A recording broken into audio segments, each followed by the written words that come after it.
One Health Super Speciality Hospital, GST Road, Vandalore. புதிய கிளாம்பாக்கம் பேருந்து நிலையத்தின் எதிரில். தொடர்புக்கு 0944502558. உங்க ஹெல்த்துக்கு ஒன் ஹெல்த் இருக்கு. ஆகாயம் தமிழ் நண்பர்களுக்கு அன்பு வணக்கம். நம்முடன் சமூக செயல்பாட்டாளர் திரு நாதன் அவர்கள் இணைந்திருக்கிறார்கள். வணக்கம் சார். வணக்கம் சார். சமீபத்தில் அமித்ஷாவும் திரு எடப்பாடி பழனிசாமி அவர்களும் மீட் பண்ணாங்க. அதுக்கப்புறம் கூட்டணி தொடர்பான உடன்பாடுகள் எட்டப்பட்டதா சொல்லப்பட்டது. அதை தொடர்ந்து நிறைய நடந்த உண்மை. அதை தொடர்ந்து நிறைய விஷயங்கள் இப்போ மாறிடுச்சு. கிட்டத்தட்ட அவர் எடுத்த முடிவு பல பேருக்கு பிரச்சனையா மாறிடுதுன்னு சொல்றாங்க. குறிப்பா சீமான், அதுக்கப்புறம் விஜய், இந்த மாதிரி நிறைய விஷயங்கள் சொல்றாங்க சார். அவருடைய பின்னில் என்ன நடந்துட்டு இருக்கு இப்போ? நீங்க சொன்ன மாதிரி அமித்ஷா, எடப்பாடி, அந்த ஏடிஎம்கே பிஜேபி கூட்டணி கணக்கு என்பது நீங்கள் சொன்னது போல் பல கட்சிகளை அவங்களுடைய வியூகங்களை மாற்றி அமைச்சிருக்கு. என்ன காரணம் அப்படின்னு சொன்னால், தினமலரில் சில மாதங்களுக்கு முன்னாடி செய்தி வருது, விஜயும் ஏடிஎம்கேவும் பேச்சுவார்த்தை நடத்துகிறாங்க அப்படின்னு சொல்லி வந்தது. உடனே புஷி ஆனந்த் இல்லை அப்படின்ற மாதிரி மறுக்கிறாரு. அதன் பிறகு ஆனந்த விகடன் அந்த அம்பேத்கர் நூல் வெளியீட்டு விழா, அதில் விசிகா வரப்போகுது அப்படின்ற மாதிரி சொன்னாங்க. அப்போ தொடர்ந்து விஜய் இதுலேருந்து என்ன தெரியும், அதே மாதிரி அவருடைய விக்கிரவாண்டி மாநாட்டில் எங்களோட வர்றவங்களை நாங்கள் அதிகாரத்தில் பங்கீடு கொடுப்போம், ஆட்சியிலும் பங்கீடு, அதிகாரத்திலும் பங்கீடு அப்படின்ற மாதிரி சொன்னார். ஆனால் இது வரைக்கும் யாரும் போய் சேரலை. இவங்க ஏடிஎம்கேவோட சேர்ந்து பேசினதை ஏடிஎம்கே தலைவர்களே பலர் அந்த உண்மையை உடைச்சிருக்கிறாங்க. அவர் எவ்வளோ சீட்டு கேட்குறாரு, துணை முதலமைச்சர் கேட்குறாருன்ற வரைக்கும் விஷயங்கள் வெளியே வந்துடுச்சு. இப்போ விஜயோட தரப்போட கணக்கு என்னென்னா, தேர்தலுக்கு ஒரு வருஷம் இருக்குது. அதுக்குள்ளே நம்ம நியூஸ் தொடர்ந்து அடிபடும், நம்ம ஒரு பெரிய கட்சின்ற மாதிரி ஒரு பிம்பம் உருவாகும். அதை வைத்து பேர வலிமையை கூட்டிக்கலாம் அப்படின்ற மாதிரி அவங்க நினச்சிட்ருக்காங்க. எடப்பாடி ஏடிஎம்கேவை பொறுத்த வரைக்கும் போன எலெக்ஷனில் தேமுதிகவை தவிர சொல்லிக்கொள்கிற மாதிரி எந்த கட்சியும் கூட்டணியில் வரலை. அப்புறம் எடப்பாடி மற்றவங்கள்லாம் பிஜேபியோட சேரணுன்றாங்க. எடப்பாடிக்கு அது பிரச்சனை, ஒன்றுபட்ட அதிமுக அதுவும் பிரச்சனை. இப்படி அவருடைய நிலைமை இருக்குது. பிஜேபிக்கு என்ன பிரச்சனைனா, ஒருவேளை விஜயும் ஏடிஎம்கேவும் கூட்டணி வைத்து விட்டால் நம்ம சொந்த பிழப்பிலே மண்ணள்ளி போட்ட மாதிரி இருக்குமே. அப்போ கவனம் அங்கே திரும்பிடும். விஜய் ஒரு புதிய கட்சி, ஏடிஎம்கே ஆண்ட கட்சி, திமுகவை எதிர்க்கக்கூடிய கட்சி. அப்போ என்டிஏவினுடைய ரோல் என்பது 3வது 4வது அப்படின்னு போயிடும். அதனால் விஜய் அந்த விஜய் ஏடிஎம்கே கூட்டணி அமைப்பதற்கு முன்னாடியே நம்ம முந்திக்கணும்னு சொல்லி தான் இவ்வளோ அவசரமாக எடப்பாடியை டெல்லிக்கு வரவழைத்து, அப்புறம் செங்கோட்டையனை வரவழைத்து, அப்புறம் இங்கே கிராண்ட் சோழா ஹோட்டலில் ப்ரெஸ் மீட் வச்சு ஏடிஎம்கே கூட்டணி அப்படின்றத அமித்ஷா அறிவிச்சிட்டார். அறிவித்ததன் மூலமாக விஜய் இனி ஏடிஎம்கேயோட பேச முடியாது அப்படின்றத சீல் பண்ணி மூடிட்டார். இது விஜய் தரப்புக்கு பெரிய அதிர்ச்சியாக இருக்கும். ஏன்னா அவங்க கிட்டத்தட்ட அந்த 1.5 வருஷம் ஒரு சின்ன குட்டி கட்சி கூட விஜய் கட்சியோட கூட்டணி வைப்பேன்னு அப்படி சொல்லலை. அந்த வகையில் விஜய்க்கு ஒரு பெரிய அடின்னு சொல்லலாம். இன்னொன்று, அது தொடர்பாக ஒரு அறிக்கை வெளியிட்டிருக்காரு. இந்த அதிமுக பாஜக கூட்டணி ஒட்டி அறிக்கை வெளியிட்டிருக்காரு. அந்த அறிக்கையை பார்த்தீங்கன்னா, அந்த அறிக்கையில் திமுகவை திட்டி தான் நிறைய இருக்குது. கூட்டணி வச்சது அதிமுகவும் பாரதிய ஜனதாவும், திட்டுறது திமுகவை. அப்போ என்ன சொல்கிறாருன்னா, திமுகவும் பிஜேபியும் மறைமுக கள்ள கூட்டணி, அதிமுகவும் பிஜேபியும் நிர்பந்தத்தினால் ஏற்பட்ட கூட்டணி. அந்த வாக்கியத்தை படித்து பார்த்தீங்கன்னா பொருளை புரிஞ்சுக்கிறதே ரொம்ப சிரமமாக இருக்கும். இப்படி ஒரு கமலஹாசன் மொழியில் அறிக்கை. அதில் திமுக எதிர்ப்பு நீங்கள் எண்ணிடலாம். அதாவது மற்ற மாநிலங்கள்லாம் இடி ரைடு முதலமைச்சர்கள்லாம் கைது செய்யப்பட்டாங்க. யாரை சொல்கிறாருன்னா, அரவிந்த் கெஜ்ரிவால், ஹேமந்த் சோரன் அவங்கள சொல்கிறாரு. ஆனால் தமிழ்நாட்டில் ஏன் கைது செய்யலை? அப்படின்னா இவர் எவ்வளோ தற்குறியாக இருக்கிறாருன்னு நீங்கள் புரிஞ்சுக்கலாம். அங்கே அரவிந்த் கெஜ்ரிவால், ஹேமந்த் சோரன் இடி ரைடு நடத்தி கைது செய்யப்பட்டது என்பது ஒரு அரசியல் பழிவாங்கல். இவர் இடியை பற்றியும் தெரியல, பிஜேபியை பற்றியும் தெரியல, பாசிசத்தை பற்றியும் தெரியல, ரெய்டை பற்றியும் தெரியல. ரெய்டு என்பது அரசியல் ரீதியாக அவர்களை வீழ்த்துவதற்கான ஒரு ஆயுதம், ஒரு சர்வாதிகார ஆயுதம். இவங்க ஆட்சிக்கு வந்த பிறகு தான் இந்த பிஎம்எல்ஏ ஆக்டே திருத்தி அதில் பல கடினமான விதிகளெல்லாம் கொண்டு சுலபமாக இந்த மாதிரி நினச்சவங்களை கைது பண்ணி உள்ளத்தள்ளலாம் அப்படின்னு கொண்டு வரப்பட்ட ஆயுதம் தான் இந்த பிஎம்எல்ஏ திருத்த சட்டம். அப்படி இருக்கும்போது கள்ள கூட்டணின்னு சொல்கிறாரு. என்ன அப்படின்னு சொன்னால், அதில் அப்புறம் அதிமுக கூட்டணி வச்சதை பற்றி அவர் விமர்சிக்கவே இல்லை. ஒரே இடத்துல சொல்கிறாரு. ஆமாம், ஒரு இடத்துல அது மேலோட்டமாக சொல்கிறாரு.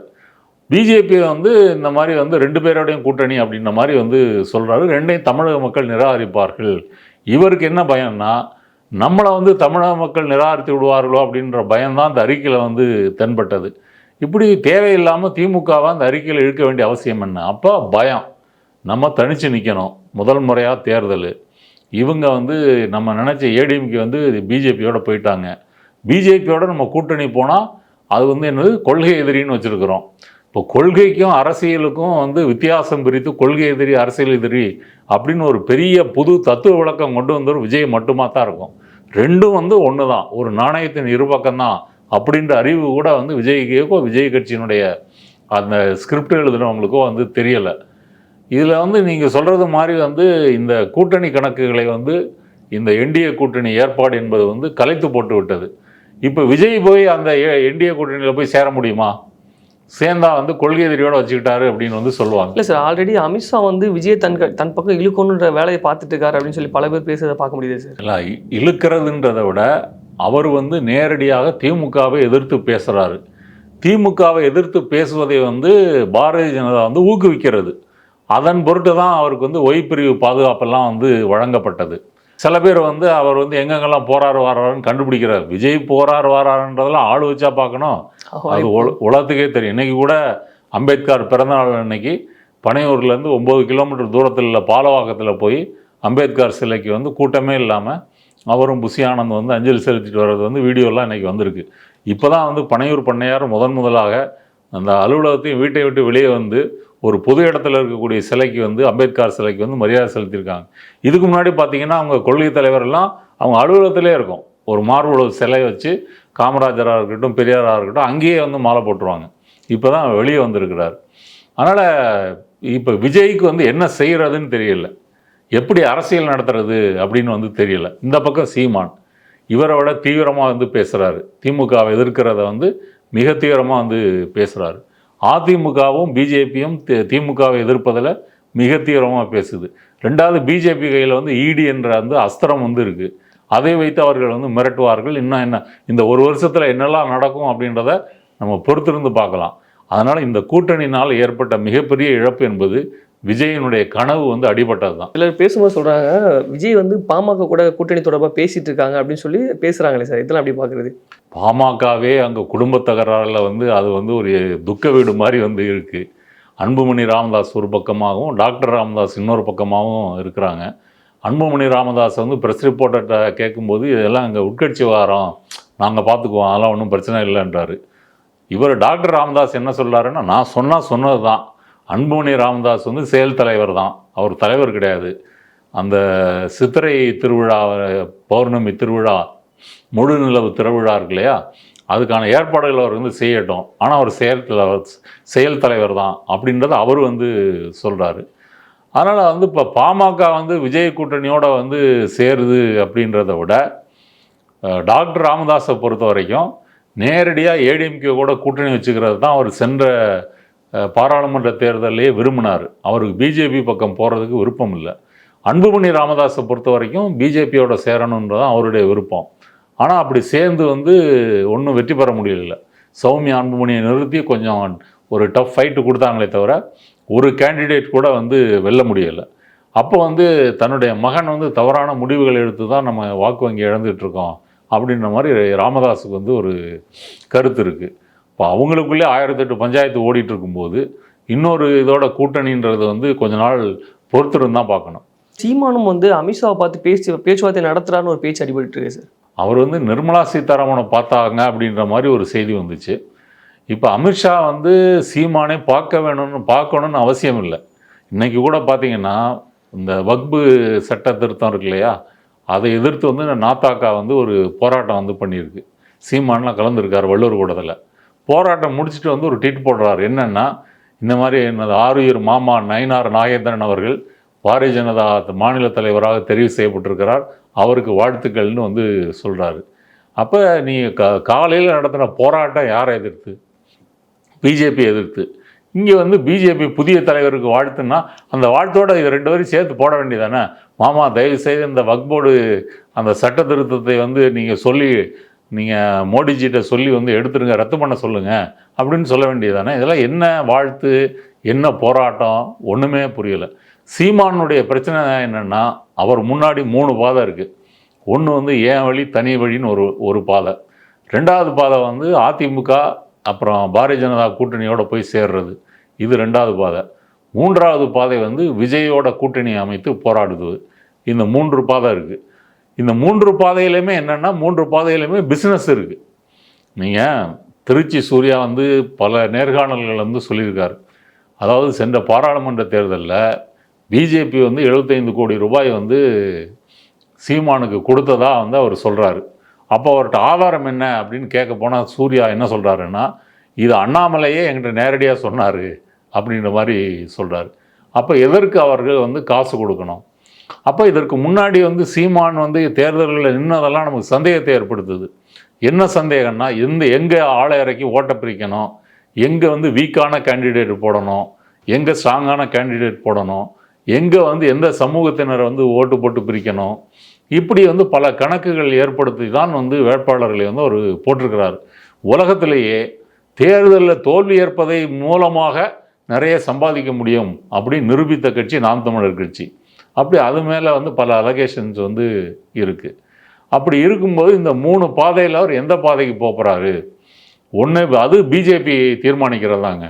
பிஜேபி வந்து திமுகவை எப்படியாவது வீழ்த்த வேண்டும் அப்படின்றதில் உறுதியாக இருக்குது. என்ன காரணம்னு கேட்டிங்கன்னா, கடந்த 3 மாதங்களாக நேஷனல் பொலிட்டிக்ஸில் வந்து திமுக வந்து ஸ்கோர் பண்ணிக்கிட்டே இருக்குது.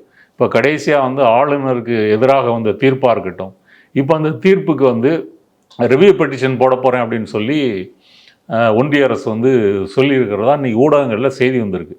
ஏன் அப்படின்னு சொன்னால், ஆளுநரோ ஜனாதிபதியோ குறிப்பிட்ட காலக்கெடுவுக்குள் வந்து அந்த மசோதாக்கள் குறித்து முடிவெடுக்கணும் அப்படின்னு சொல்லி உச்சநீதிமன்றம் தீர்ப்பு கொடுத்துருக்கு.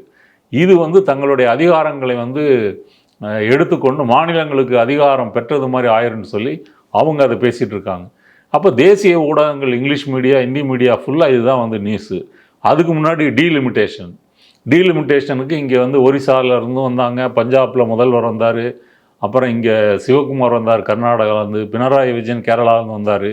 அப்போ இந்திய அளவில் ஒரு பிஜேபிக்கு மாற்றாக ஒரு கருத்துருவாக்கத்தை வந்து திமுக வந்து செய்கிறது. மாநில அதிகாரங்களை அவர்கள் பறிக்கிறார்கள், சமூக நீதி கொள்கைக்கு எதிராக இருக்கிறாங்க, ஆளுநரை வைத்து கொண்டு வந்து மாநில அரசை வந்து தொல்லையை செய்கிறார்கள். அப்போ அது பேசு பொருளாக இருந்துச்சு. அதுக்கு முன்னாடி வந்து இந்தி திணிப்பு, மும்மொழி கொள்கை, இப்படி எல்லாத்துலேயுமே வந்து திமுக வந்து தேசிய அளவில் ஒரு பிஜேபிக்கு மாற்றான ஒரு கருத்தாடலை உருவாக்குறது அப்படின்றது பிஜேபிக்கு பிடிக்கலை. அதனால தான் அவசரமாக இந்த வர இருக்கின்ற சட்டமன்ற தேர்தலில் எப்படியாவது திமுகவை வீழ்த்த வேண்டும் அப்படின்னு சொல்லி இவ்வளவு 1 வருஷத்துக்கு முன்னாடியே கூட்டணி அமைப்பதற்கு காரணம் வந்து அதுதான்.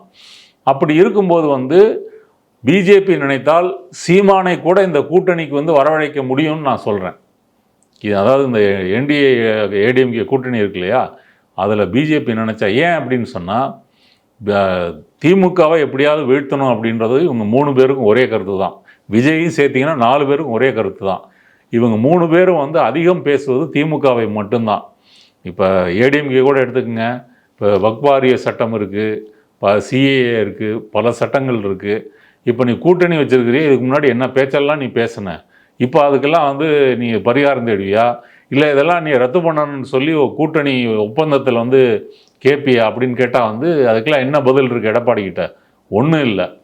அப்படி இருக்கும் பொழுது இந்த திமுகவை எப்படியாவது வீழ்த்த வேண்டும், இந்த திராவிட மாடல் ஆட்சி வந்து ஒழிக்க வேண்டும் அப்படின்ற அந்த பாயிண்டில் வந்து சீமானை பிஜேபி நினைத்தால் கொண்டு வர முடியும். நீங்கள் கேட்கலாம், சீமான் வந்து ஒரு சுதந்திர தலைவராச்சே, மக்களோட தான் கூட்டணின்னு சொல்கிறாரு.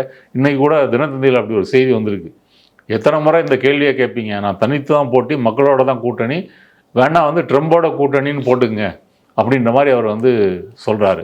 அப்போ ஒரு குறிப்பிட்ட அரசியல் சூழலில் எப்படியாவது திமுகவை வீழ்த்த வேண்டும் அப்படின்னு சீமான் வருவதற்கு கூட ஒரு 50-50 சான்ஸ் வந்து இருக்குது அப்படின்னு வந்து சொல்லலாம். 3வது விஜயோட இவர் கூட்டணி அமைப்பாரா அப்படின்னா அதுவும் 50-50 வாய்ப்பு வந்து இருக்குது. ஏன் அப்படின்னு கேட்டால், இங்கே என்டிஏ ஏடிஎம்கே வந்து ஒரு பலமான கூட்டணி, 2வது அவங்கள்ட்ட பணம் இருக்குது, 234 தொகுதிகளையும் வந்து கேண்டிடேட் போட முடியும், செலவழிக்க முடியும், தேர்தல் ஆணையம் அவங்க கையில் இருக்குது. இந்த ஒரு வருஷத்தில் திமுக மேலே வந்து என்னெல்லாம் ரெய்டு வரப்போகுதுன்னு நமக்கு வந்து தெரியலை. அது முதலமைச்சர் குடும்பம் வரைக்கும் கூட அந்த ரைடுகளோ கைதுகளோ கூட இருக்கலாம் அப்படின்றத நம்ம வந்து எதிர்பார்க்கலாம். அப்படி இருக்கும் பொழுது விஜய் வந்து என்ன செய்வார்? விஜய் வந்து சீமானும் வந்து அங்கே வந்து ஒன்று சேர்ந்தால் அதன் மூலமாக நம்ம வந்து ஒரு தனியாக நமக்கு ஒரு ரிசல்ட் காட்ட முடியுமா அப்படின்னு இவங்க 2 பேர் வந்து நினைக்கலாம். அப்போ பிஜேபி வந்து என்ன செய்யும் அப்படின்னு சொன்னால், சீமானை வந்து வம்படியாக வந்து கூட்டணிக்குள்ளே இழுத்து போட்டு உங்களுக்கு தேவையான சீட்டையும் வாங்கிங்க நோட்டையும் வாங்கிங்கன்னு சொல்கிறதுக்கு வந்து வாய்ப்பு இருக்குது. அதாவது சீமான் தனியாக நின்னாலும் சரி, அவர் கூட்டணிக்கு வந்தாலும் சரி, இரண்டுமே வந்து பாஜகவினுடைய ஆசீர்வாதம் கண்டிப்பாக இருக்கும். அதை நம்ம வந்து புரிஞ்சுக்கணும். சார், இப்போ இருக்கிற அரசியல் சூழலை வந்து ரொம்ப சரியாக யூஸ் பண்ணதுன்னா இபிஎஸ் அப்படின்னு சொல்கிறாங்க. அதாவது பாஜகவை நம்பி போன ஓபிஎஸ்ஸாக இருக்கட்டும், சின்னம்மாவாக இருக்கட்டும், டிடி தினகரனாக இருக்கட்டும், எல்லாரும் வந்து பாஜக ஒரு வழி பண்ணிடுச்சு. ஆனால் இபிஎஸ் வந்து ரொம்ப சேஃபாக இருக்காரு அப்படின்னு சொல்கிறாங்களே சார். ஆமாங்க, பிஜேபிக்கு வந்து எது ஆதாயம் தருகிறது அப்படின்றதான் அவங்க பார்க்குறாங்க. நீங்கள் 2026 தேர்தலில் திமுக வெற்றி பெற்று விட்டால் 2029 பாராளுமன்ற தேர்தலில் திமுக முன்வைக்கக்கூடிய அந்த விஷயங்கள் இருக்கு இல்லையா, ஒரே நாடு ஒரே தேர்தல், ஆளுநருடைய அதிகாரங்கள், டீலிமிட்டேஷன், இது எல்லாம் பேசு பொருளாகும். அப்போ இதெல்லாம் பேசு பொருளாகி இந்தியா கூட்டணி வந்து ரீபில்டு பண்ணி அது ஸ்ட்ராங்காக ஆயிடுச்சு அப்படின்னு வச்சுன்னா அது பிஜேபிக்கு பிரச்சனை. இப்போ எல்லா விஷயங்கள்லையுமே வந்து தமிழ்நாடு தான் குடைச்சல் கொடுக்கக்கூடிய மாநிலமாக பாரதிய ஜனதாவுக்கு வந்து இருக்குது. அப்போ இங்கே வந்து தனக்கு ஃபேவரான தனது விசுவாசிகள் அடிமைகள் நிறைந்த ஒரு ஆட்சியை உருவாக்குவதற்கு பிஜேபி வந்து விரும்புகிறது. அதுக்கு பெஸ்ட்டு சாய்ஸ் வந்து அதிமுக தான். அதனால் அதிமுகவோட கூட்டணி வைத்துக்கொண்டு அவங்க வந்து வராங்க. அதனால் எடப்பாடிக்கு ஃபேவராக நீங்கள் சொன்னது போல் சில விஷயங்கள் செஞ்சுருக்கலாம். டிடிவி தினகரன், ஓபிஎஸ் எல்லாம் என்டிஏ கூட்டணிலாம் வந்து இருக்கிறாங்க. அவங்கள பற்றிலாம் கவலைப்படாமல் அது வந்து அதிமுகவினுடைய உட்கட்சி விவகாரம், அதில் நாங்கள் தலையிட மாட்டோம் அப்படி. எடப்பாடியுடைய தேவை என்னென்னா, கூட்டணி வைக்கிறது வைக்காததை தாண்டி இவங்களெல்லாம் நான் உள்ளே சேர்க்க மாட்டேன், என்னுடைய அதிகாரம், நான் தான் பொதுச் செயலாளர், இதுதான் ஒன்றுபட்ட அதிமுக, ரெட்டைலை சின்னம் இங்கே தான் இருக்கணும், இது இருந்தால் அவருக்கு போதுமானது. இதையெல்லாம் விட்டு கொடுக்கறது அவர் தயாராக இல்லை. அவங்களுக்கு எப்படியாவது திமுக வந்து வீழ்த்தணும். அதனால் வந்து இவர் சரி கேட்குறார போகட்டும் அப்படின்னு சொல்லி 2 பேரையும் விட்டுட்டாங்க. இப்போ நயினார் நாகேந்திரனை வந்து தலைவராக்குனதன் மூலமாக நீங்கள் முக்குலத்தோர் ஓட்டுக்களை வந்து கவருவதற்கு அதை வச்சு நீங்கள் கவர் பண்ணிக்கலாம். இப்போ டிடிவி தினகரனும் ஓபிஎஸும் தென் மாநிலங்களில் சில தொகுதிகளில் ஓட்டு வாங்கினாங்கன்னே வச்சுக்கோங்க. அப்போ அந்த வாக்குகளை எல்லாம் திரும்ப எடுப்பதற்கு இவர் பயன்படுவார், நயினார் நாகேந்திரன் வந்து பயன்படுவார். அடுத்தது அண்ணாமலை தான் போன தேர்தலில் வந்து கூட்டணி முறிவுக்கு முக்கியமான காரணம். அண்ணாமலை பேசாத பேச்சா நம்ம பேசிகிட்டு இருக்க இந்த நேரத்தில் வந்து அவர் இமயமலைக்கு போயிருக்காரு. இமயமலையில் போய் ஆன்மீக பயணம் வந்து போயிருக்காரு. ரஜினி ஒவ்வொரு வாட்டி ஷூட்டிங் முடிச்சுட்டு வந்து இமயமலைக்கு போவார் இல்லையா, அது மாதிரி இப்போ ஒரு 3 வருஷம் ஷூட்டிங் முடிஞ்சவொன்னே அண்ணாமலை வந்து அங்கே போயிருக்காரு. அப்போ இதெல்லாம் மேலோட்டமாக பார்க்கும்போது எடப்பாடிக்கு ஃபேவராக இவங்க செஞ்சாங்க அப்படின்ற மாதிரி இருக்கும். ஆனால் அங்கேயும் பிஜேபி ஒரு ஆப் வச்சுருக்குது. கூட்டணி ஆட்சி, தேர்தல் ரிசல்ட் எப்படி வருதோ அதை வைத்து தான் கூட்டணி ஆட்சி என்பது முடிவு செய்யப்படும். இப்போதைக்கு எடப்பாடி தலைமையில் என்டிஏ கூட்டணி வந்து தமிழ்நாட்டில் போட்டியிடும். ஆனால் தேர்தல் ரிசல்ட்டுக்கு பிறகு என்ன மாதிரி ஆட்சி அமைக்கும் என்பதை அப்போது முடிவு செய்வோம் அப்படின்றத வந்து சொல்லியிருக்கார். அதனால் பிஜேபியினுடைய நோக்கம் திமுக மீண்டும் ஜெயிக்கக்கூடாது. அதனால் வந்து இதில் இந்த விட்டு கொடுப்புகள்லாம் வந்து நடந்திருக்கு. எடப்பாடியோட நோக்கம் நான் தான் வந்து ஒரே தலைவர், ஒற்றை தலைமை, அதை வந்து நீங்கள் ஏற்றுக்கணும் அப்படின்றது. 2 பேரும் இப்படி பரஸ்பரம் அவங்களுடைய தேவைகள், சுயநலங்கள் ஒத்துப்போனதுனால இந்த கூட்டணி வந்து அமைஞ்சிருக்கு. அதனால் வந்து இது எடப்பாடி விரும்பினார், எடப்பாடிக்கு வந்து ஃபேவர்னு சொல்கிறத விட இது எல்லாத்துலேயுமே வந்து தலையெழுத்தை எழுதக்கூடிய இடத்துல வந்து பாரதிய ஜனதா இருக்குது. அப்போ பாரதிய ஜனதா ஸ்கிரிப்டில் வந்து எடப்பாடி வந்து ஒரு ரோல் வந்து ஏற்றுக்கிட்டு நடிக்கிறார். அந்த ரோலுக்கு சில சலுகைகளை வந்து பிஜேபி செஞ்சுருக்கு. அது அப்படி பார்க்கலாம். அதை இந்த தேர்தல் வந்து வழக்கத்திற்கு மாற ரொம்ப கடுமையாக இருக்கும் அப்படின்னு சொல்கிறாங்க. அது குறிப்பாக வந்து திமுகவுக்கு வந்து இந்த தேர்தல் ரொம்ப மோசமான ஒரு விஷயமா இருக்கும்னு சொல்கிறாங்களே சார். எல்லா பக்கமும் வந்து எதிர்ப்பு அதிகமாக இருக்கிறது திமுகவுக்கு மட்டும்தான். இது எப்படி அவங்க சமாளிக்க போகிறாங்க அப்படின்ற மாதிரி கேள்வி. அதாவது இப்போ ஆன்டி இன்கம்பன்சி இருக்கிறதா சில பத்திரிகையாளர்கள் வந்து சொல்கிறாங்க. பொதுவாக எந்த ஆளுங்கட்சியாக இருந்தாலும் ஒரு ஆன்டி இன்கம்பன்சி என்பது வந்து இருக்கும். ஆனால் நீங்கள் வந்து மக்கள் மத்தியில், பெண்கள் மத்தியில், இந்த மாதிரி புதிய வாக்காளர்கள் மத்தியில் ஒரு நரேட்டிவ் வந்து செட் பண்ணணும். இப்போ பெண்கள் மத்தியில் போய் நீங்கள் ஸ்டாலினை வந்து வில்லனாக்குவதற்கு உங்கள்கிட்ட பாயிண்ட்டே வந்து இல்லை. ஏன்னா வந்து கலைஞர் உரிமை தொகை, விடியல் திட்டம், அப்புறம் மாணவிகளுக்கு வந்து 1000 ரூபாய் மாதம் வந்து கொடுக்குறாங்க. இப்போ இந்த நலத்திட்டங்கள்லாம் வந்து போயிருக்குது. அதனால் முதலமைச்சர் ஸ்டாலினை வந்து இவர்கள் வில்லனாக மாற்ற முடியாது. அடுத்தது வந்து உதயநிதி எடுத்துக்கிட்டிங்கன்னா வாரிசு அப்படின்னு ஒரு விஷயத்தை வந்து சொல்லலாம். அதற்கு ஆதாரமாக இவங்க விஜய் இப்போ ஆதவர்ஜுனால அந்த மீட்டிங்கில் பேசினார்ல, அந்த ரெட் ஜெயண்ட் மூவி தான் வந்து சினிமாவை ஆதிக்கம் செலுத்துகிறது. இப்போ இதெல்லாம் சாதாரண மக்களுக்கு பிரச்சனை இல்லை. ஆதவர்ஜுன் சொல்கிறபடியே ரெட் ஜெயண்ட் வந்து ஆதிக்கம் செலுத்துகிறதா ஒரு கற்பனைக்கு கூட வச்சுக்குவோம். அதனால் வந்து சாதாரண மக்களுக்கு என்ன, சாதாரண மக்கள் தியேட்டரில் வந்து இதனால் நமக்கு வந்து டிக்கெட் விலை குறைச்சா கொடுக்க போகிறாங்க. யார் ப்ரொடியூசர் யார் வெனியூசர் அதெல்லாம் மக்களுக்கு அதெல்லாம் கவலை கிடையாது. படம் பிடிச்சிருந்தா போய் தியேட்டரில் பார்ப்பாங்க, இல்லைன்னா வந்து செல்ஃபோனில் பார்க்க போகிறாங்க. இதுதான் நடக்க போகுது. அதனால் திமுகவை எதிர்த்து ஒரு நரேட்டிவ் வந்து செட் பண்ணுவதற்கு இதுவரைக்கும் பாரதிய ஜனதாவுக்கோ அதிமுகவுக்கோ சீமானுக்கோ அல்லது விஜய்க்கோ ஒரு என்ன சொல்கிறது ஒரு பாயிண்ட்டு ஒரு முழுமையாக வந்து கிடைக்கல. இப்போ சட்டம் ஒழுங்கெல்லாம் பேசுகிறாங்க, அதெல்லாம் தனித்தனி சம்பவங்களாக தான் இருக்குது. நீங்கள் என்ன தான் அண்ணா யூனிவர்சிட்டியை வச்சுக்கிட்டு தமிழ்நாட்டில் வந்து பெண்களுக்கே பாதுகாப்பு இல்லைன்னு சொன்னாலும் பதிலுக்கு திமுக என்ன சொல்லுது, இந்தியாவிலே அதிகமான உமன் ஒர்க் ஃபோர்ஸ் வந்து தமிழ்நாட்டில் தான் இருக்குது. கிட்டத்தட்ட 41% பெண்கள் வந்து வேலைக்கு போகிறாங்க. அப்போ இந்த 41% பெண்களும் பாதுகாப்பு இல்லாமலாம் வேலைக்கு போகிறாங்க. அப்போ அதுவும் வந்து எடுபடலை. அப்போ என்ன செய்வாங்க அப்படின்னா, இனிமே வர இருக்கின்ற அந்த ஒரு வருஷத்தில் இந்த ஊழல் குற்றச்சாட்டு, அதாவது குடும்ப ஆட்சி அது எடுபடலை.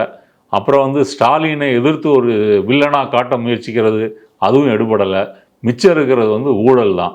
ஊழலுக்கு இவங்க என்ன செய்வாங்க, ஊழல் பண்ணியிருக்கணும்னு அவசியம் இல்லை, நேரடியாக இடி இன்கம் டேக்ஸ் வந்து ரைடு விட்டு சில அமைச்சர்களை வந்து கைது பண்ணி, அல்லது முதலமைச்சரே கைது பண்ண முடியுமா அப்படின்ற மாதிரி வந்து பிளான் பண்ணி, அப்போ நீங்கள் அரவிந்த் கெஜ்ரிவால் மாதிரி நீங்கள் பிடிச்சி நீங்கள் உள்ளே வச்சுருந்தீங்க அப்படின்னு சொன்னால் அதன் மூலம் ஒரு சித்திரத்தை உருவாக்க முடியும். இப்போ ஹேமந்த் சோரன் மேலே அந்த கேஸ் எல்லாம் பார்த்தீங்கன்னா ஒரு எவிடன்ஸ் கிடையாது. அவர் வந்து முதலமைச்சராக இருக்கும்போது கைது பண்ணாங்க இல்லையா, ஒரு ஆதாரம் கூட கிடையாது. இப்படி பட்டவர்த்தனமாக அவர்கள் தங்களுடைய அதிகாரத்தை பயன்படுத்தி வந்து எந்த எல்லைக்கும் வந்து போவாங்க. அதை வந்து திமுக வந்து எதிர்கொள்ளணும் அந்த தாக்குதலை. மற்றபடி அரசியல் ரீதியாக திமுகவை தாக்குவதற்கு இவர்கள்ட்ட ஒன்றுமே இல்லை. இப்போ அமித்ஷாவினுடைய நோக்கம் வந்து முன்னாடி கூட்டணி அமைத்தது மட்டுமல்ல, இந்த கூட்டணி அமைத்து கொண்டு இந்த ஒரு வருடத்தில் திமுக மேலே எத்தனை ஊழல் குற்றச்சாட்டுகள்லாம் இருக்குதுன்னு சொல்லி அது கேஸ் போட்டு அது ஒரு சீனாக்கி, எப்படி 2G கேஸில் வந்து ஒரு நரேட்டிவ் செட் பண்ணாங்களோ, 2G கேஸ் வந்து கடைசியில் பாலிசி டெசிஷன் முடிஞ்சு போச்சு. ஆனால் 1.25 லட்சம் கோடின்னு சொல்லி ஒரு இதை நம்ப வச்சாங்களா இல்லையா? அப்படி நம்ப வச்சு தானே வந்து மன்மோகன் சிங் ஆட்சி என்பது வந்து அங்கே தோல்வியை வந்து தழுவுது. அந்த உத்தியை வந்து எடுப்பதற்கு வந்து பாரதிய ஜனதா வந்து முயற்சி செய்யும். ஆனால் திமுகவும் இதற்கு தயாராகத்தான் இருக்கும். அவங்களுக்கு தெரியாமல் இல்லை, இவங்க எந்த எல்லைக்கும் போவாங்க. இப்போ செந்தில் பாலாஜி வந்து ஒரு வருஷத்துக்கு மேலே சிறையில் வச்சுருந்தாங்க. இப்போ செந்தில் பாலாஜிட்ட டீல் பேசினாங்களா இல்லையா? கண்டிப்பாக பேசியிருப்பாங்க. நீ பிஜேபியில் வந்து சேரு, கேஸெல்லாம் எல்லாம் பார்த்துக்குறோம். ஆனால் அவர் அதில் உறுதியாக இருந்தார். ஆனால் வடக்க வந்து பார்த்தீங்கன்னா அந்த மாதிரி கைது செய்யப்பட்ட சில தலைவர்கள் பிஜேபிகிட்ட சேர்த்துருக்காங்க.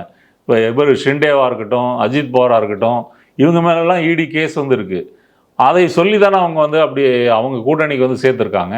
அதனால் வர இருக்கின்ற தேர்தல் வந்து இந்த பாரதிய ஜனதாவினுடைய சதி திட்டங்களை திமுக எப்படி எதிர்கொள்ள போகிறது அப்படி தான் அதை பார்க்கணுமே தவிர, இப்போ திமுகவை எதிர்ப்பதற்கு இவர்கள்ட்ட சொல்லிக்கொள்ளக்கூடிய அளவுக்கு ஒரு பெரிய கருத்தோ ஒரு அரசியலோ இல்லை அப்படின்றதான் என்னுடைய கருத்து. இப்போ வந்து தாவேக்க தொண்டர்களும் சரி, தாவேக்கோடைய தலைவர்களும் சரி, அவங்க தொடர்ந்து சொல்கிற விஷயம் என்னென்னா வந்து, இப்போ வந்து இங்கே நடக்கக்கூடிய பிரச்சனைகள், தமிழ்நாட்டில் நடக்கக்கூடிய பிரச்சனைகளை பற்றி பேசினா அவங்க வந்து டைவெர்ட் பண்ணுறதுக்கு டேட்டா செட் பண்ணுறாங்க. எப்போ கேட்டால் டேட்டா தான் சொல்கிறாங்க. ஆனால் இங்கே நடக்கக்கூடிய விஷயங்கள், இப்போ கொலை நடக்குது அப்படின்னா மாப்பியோட இங்கே ரொம்ப கம்மியாக தான் நடக்குது, ராஜஸ்தானோட ரொம்ப கம்மியாக தான் நடக்குது அப்படின்ற நரேட்டிவ் தொடர்ந்து செட் பண்ணுறாங்க. ஆனால் அதுக்கான தீர்வுகளை கொண்டு வர மாட்டாங்க அப்படின்னு தொடர்ந்து பேசுகிறாங்க சார். அதாவது இப்போ டிவிகே சொல்கிறீங்க, டிவிகே அல்லது வந்து நாம் தமிழர் கட்சி, அதிமுக அல்லது பாரதிய ஜனதா எதுவாக எடுத்துக்கிட்டிங்கனாலும் டேட்டாவை பொறுத்த வரைக்கும் பாரதிய ஜனதாவுக்கும் டேட்டாவுக்கும் எந்த சம்மந்தமும் இல்லை. அவங்க டேட்டா வந்து பொய்யாக தான் வந்து தராங்க. இப்போ நிர்மலா சீதாராமன் பாராளுமன்றத்தில் சொன்ன டேட்டாவுக்கெல்லாம் நிதியமைச்சர் தங்கம் தென்னரசு வந்து பதில் சொல்லியிருக்காரு. அடுத்தது நீங்கள் நேஷ்னல் அந்த க்ரைம் ரெக்கார்டு பண்ணக்கூடிய அந்த மையம் இருக்கு இல்லையா, அதனுடைய டேட்டாவை எடுத்து பார்த்தீங்கன்னா கூட பெண்கள் மீதான தாக்குதல், ரேப் கேஸு, அப்புறம் பட்டியலின மக்கள் மீதான தாக்குதல், இது எல்லாத்துலேயுமே வட இந்திய மாநிலங்கள் தான் முன்னணியில் இருக்குது. தமிழ்நாடு ரொம்ப கீழே தான் வந்து இருக்குது ஒட்டுமொத்தமாக பார்த்தீங்க அப்படின்னு சொன்னால். ஆனால் திரும்ப திரும்ப அப்படி முயற்சி பண்ணுறாங்க, அப்படி ஒரு நரேட்டிவ் செட் பண்ணுறதுக்கு வந்து முயற்சி பண்ணுறாங்க. இப்போ விஜயை பொறுத்த வரைக்கும் அவருடைய கவனம் வந்து எதில் இருக்கும் அப்படின்னு சொன்னால், நமக்கு இப்போ கூட்டணிக்குன்னு வர்றதுக்கு கட்சிகளே இல்லையே. ஒரு புறம் திமுக கூட்டணி பலமாக இருக்குது, இன்னொரு புறம் என்டிஏ கூட்டணியும் வந்து பலமாக ஆகிட்டு இருக்கு. நீங்கள் கேட்ட பாமகவோ அவங்கெல்லாம் வந்து இப்போ அதில் சேருவதற்கு வாய்ப்பு இருக்குது. பாரதிய ஜனதா மொத்தமாக சீட்டுகளை வாங்கி ஏடிஎம்கேட்டேருந்து வாங்கி அதிலிருந்து பாரிவேந்தருக்கோ, நீதி கட்சி சண்முகத்துக்கோ, தினகரனுக்கோ, ஓபிஎஸ்ஸுக்கோ, ஜான் பாண்டியனுக்கோ, அப்புறம் கிருஷ்ணசாமிக்கோ இவங்களுக்கெல்லாம் தேமுதிக இவங்களுக்கெல்லாம் கொடுக்கறதுக்கு வந்து அவங்க முடிவு பண்ணிக்குவாங்க. அதனால் அது பலமாக இருக்குது. அப்போ விஜய்க்கு வந்து எதிர்த்து சண்டை போடுவது அப்படின்னா கூட நிறைய பேர் சண்டை போடுறாங்க. இதில் நம்ம வந்து எப்படி சண்டை போட முடியும்? அவர் இது வரைக்கும் வந்து 5 ஷூட்டிங்கில் கிட்டத்தட்ட ஒரு 30-40 நிமிஷம் தான் வந்து பேசியிருப்பார். அவர் மக்களை சந்தித்ததெல்லாம் விரல் விட்டு எண்ணிடலாம் எத்தனை நிமிடங்கள் சந்திச்சாருன்னு சொல்லி. இப்போ ஜூன் மாதம் வந்து அவர் சுற்றுப்பிரயாணம் போகிறாராம். அந்த சுற்றுப்பிரயாணம் கூட என்ன பிளான் பண்ணுறாங்கன்னா, பொதுக்கூட்டங்கள் நடத்தலாமா, இல்லை வந்து தெருமுனை கூட்டங்கள் நடத்தலாமா. விஜயெல்லாம் தெருமுனை கூட்டத்தில் போய் பேசக்கூடிய ஆளாங்க. அதனால் வந்து அவர்களுக்கு வந்து பேசுகிறதுக்கு செய்கிறதுக்கு பாயிண்ட் இல்லை, அரசியல் இல்லைன்றதுனால இதை திரும்ப திரும்ப முன்வைக்கிறாங்க. ஆனால் டேட்டாக்கள் சொல்கிற உண்மை வேறு, இவர்கள் சொல்லக்கூடிய யதார்த்தம் என்பது வந்து வேறு. இப்போ மக்கள் வந்து டேட்டாலாம் பார்க்குறதில்ல. ஒரு பொய்யை திரும்ப திரும்ப சொன்னால் அது உண்மைன்ற மாதிரி ஆயிருமே. என்னுடைய கருத்துன்னா மற்றதெல்லாம் விட்டுட்டு இந்த ஊழல் நிறைந்த ஆட்சி அப்படின்றதுக்காக தான் வந்து பாரதிய ஜனதா வந்து பாடுபடும். அவங்க கொடுக்குற அந்த இதை வந்து விஜய் வந்து பயன்படுத்திக்குவார் அப்படின்னு தான் எனக்கு தோணும். விஜயோ சீமானோ அதை பயன்படுத்திக்குவாங்க. இப்போ கூட விஜய் வந்து என்ன சொல்கிறாரு, டாஸ்மாக் வந்து ரெய்டு நடத்தினாங்க, 1000 கோடி முறைகேடுன்னு சொன்னாங்க, இதற்கு மேலே வந்து நடவடிக்கை எடுக்கணும் அப்படின்னு சொல்லிட்டு, அதே அறிக்கையில் இன்னொரு பக்கம் வந்து திமுகவும் பாரதிய ஜனதாவும் கள்ளக்கூட்டுன்னு சொல்கிறாரு. இது ஒன்றுக்கு ஒன்று முரண்பாடாக இருக்கா இல்லையா? அப்போ இடி ரைடு உண்மைன்னு சொல்கிறவர் கள்ளக்கூட்டின்னு வச்சுக்கிட்டா எதுக்கு இடி ரைடு போக போகுது? அப்போ அந்தளவு தற்குறித்தனமாக வந்து அரசியலில் அவங்க இருக்கிறாங்க. தற்குறித்தனம்னு ஏன் சொல்கிறேன் அப்படின்னு சொன்னால், சொல்கிறதுல ஒரு லாஜிக் இருக்கணும், ஒரு முரண்பாடு இல்லாமல் இருக்கணும். அது சொல்கிறது வந்து மக்களுக்கு புரிகிற மாதிரி இருக்கணும். அது வார்த்தையும் புரிய மாட்டேங்குது, கருத்துலையும் புரிய மாட்டேங்குது. அதனால் எங்கே செல்லும் இந்த பாதை அப்படின்றது தான் விஜயோட கதி. சீமானை பொறுத்த வரைக்கும் எந்த பாதையில் போனாலும் அவருக்கு பிஸ்னஸ் வந்து சிறப்பாக நடக்கும். எடப்பாடி பொறுத்த வரைக்கும் தன்னுடைய அதிகாரத்தை வந்து சேவ் பண்ணிட்டாரு. அமித்ஷாவை பொறுத்த வரைக்கும் வந்து திமுகவை வீழ்த்துவதற்கு இப்போ கூட்டணி வந்து அமைச்சாச்சு. இப்படி தனித்தனி அஜெண்டாக்கள்லாம் சேர்த்திருந்து தமிழக அரசியல் சூழலை வந்து உருவாக்கி இருக்குது. உங்களுடைய கருத்துக்களை எங்களோடு பகிர்ந்து கொண்டமைக்கு மிக்க நன்றி. நன்றி.